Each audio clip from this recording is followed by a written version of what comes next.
ഈ ദുരന്തത്തിൽ മരിച്ചവരേറെയും മലയാളികളാണ്. എന്നിട്ടും എന്തുകൊണ്ട് മന്ത്രിക്ക് യാത്രാ അനുമതിയില്ല? തീർച്ചയായും രേഷ്മ, അത് തന്നെയാണ് മന്ത്രിയും പറഞ്ഞത്. ഏറ്റവും അധികം ആളുകൾ മരിച്ചത് മലയാളികളാണ്, ഏറ്റവും അധികം ആളുകൾ അവിടെ ചികിത്സയിലുള്ളത് മലയാളികളാണ്. അതുകൊണ്ട് തന്നെയാണ് സംസ്ഥാന സർക്കാർ ഔദ്യോഗികമായി തന്നെ തീരുമാനിച്ചതാണ് മന്ത്രിയുടെ കുവൈത്ത് യാത്ര.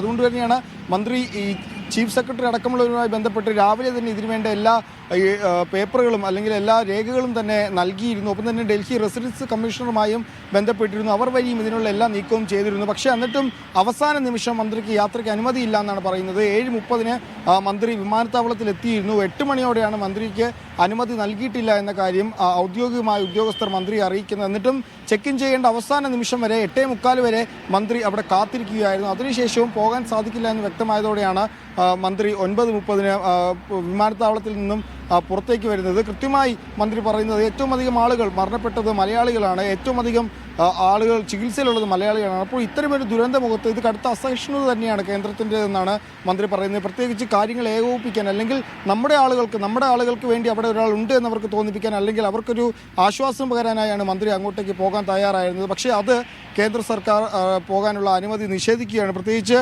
ഈ എന്തൊക്കെ വന്നാലും സഹോദരങ്ങളെ ചേർത്ത് പിടിക്കുമെന്ന് തന്നെയാണ് മന്ത്രി പറയുന്നത്. എന്തൊക്കെ വന്നാലും അല്ലെങ്കിൽ കേന്ദ്രം എത്ര അസഹിഷ്ണുത കാണിച്ചാലും മലയാളികളെ എപ്പോഴും ചേർത്ത് പിടിക്കുമെന്ന് പറയുന്നത്. ഈ കാര്യങ്ങൾ ഏകോപിപ്പിക്കാൻ മന്ത്രിസഭ നേരിട്ടാണ് മന്ത്രിയെ കുവൈത്തിലേക്ക് അയക്കാൻ തീരുമാനിച്ചത്. ഇത് രാവിലെ തന്നെ ഇതിനുവേണ്ട എല്ലാ രേഖകളും ഈ തീരുമാനമെടുത്തപ്പോൾ തന്നെ അത് ഡൽഹിയിൽ എത്തിച്ചതാണ്. ഡൽഹി ചീഫ് സെക്രട്ടറിയുമായും അല്ലെങ്കിൽ റെസിഡൻസ് കമ്മീഷണറുമായും ബന്ധപ്പെട്ട് ഇതെല്ലാം തന്നെ സമർപ്പിച്ചതുമാണ്. പക്ഷേ ഈ പോകുന്ന അവസാന നിമിഷം വരെ ഇങ്ങനെയൊരു അനുമതി ഇല്ല എന്ന കാര്യം അറിയിച്ചിരുന്നില്ല. പൊളിറ്റിക്കൽ ക്ലിയറൻസ് കിട്ടിയില്ല എന്നാണ് മന്ത്രി പറയുന്നത്. യാത്രയുടെ അനുമതി നിഷേധിച്ചതിന്റെ കാരണം ഇപ്പോഴും മന്ത്രിയെ അറിയിച്ചിട്ടില്ല. ഏതായാലും ശരി നിതിൻ, പൊളിറ്റിക്കൽ ക്ലിയറൻസ് കിട്ടാത്തത് കൊണ്ടാണ് മന്ത്രിക്ക് ഇന്ന് പോകാൻ കഴിയാതിരുന്നത്. ഈ ദുരന്തമുഖത്ത് കേന്ദ്രത്തിന്റെ നടപടി ഒട്ടും ശരിയായില്ല എന്നാണ് മന്ത്രി മാധ്യമങ്ങളോട് പ്രതികരിച്ചത്. നിതിൻ സേവറാണ് കൊച്ചിയിൽ എന്ന വിവരങ്ങൾ നൽകിയത്.